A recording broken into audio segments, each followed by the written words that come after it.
পেহেলগাঁওয়ে পর্যটকদের ওপরে নির্মম জঙ্গি হামলায় ২৬ জনের মৃত্যুর পর পাকিস্তান এবং ভারতের দ্বিপাক্ষিক সম্পর্কে ফের একবার চরম উত্তেজনা দেখা দিয়েছে।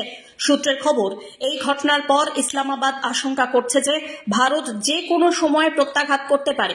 সেই আশঙ্কায় ইতিমধ্যেই পাকিস্তান কড়া সতর্কতামূলক পদক্ষেপ গ্রহণ করেছে।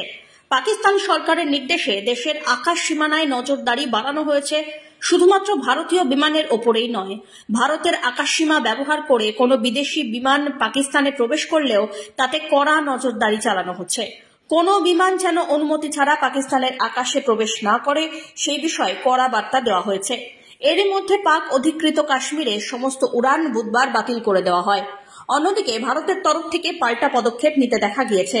এতদিন পাকিস্তানের বিমানগুলি ভারতের আকাশসীমা এড়িয়ে চলছিল সতর্কতা হিসাবে, তবে এবার ভারত সরকার আনুষ্ঠানিকভাবে পাক বিমান চলাচলের ওপরে কড়া নিষেধাজ্ঞা জারি করল।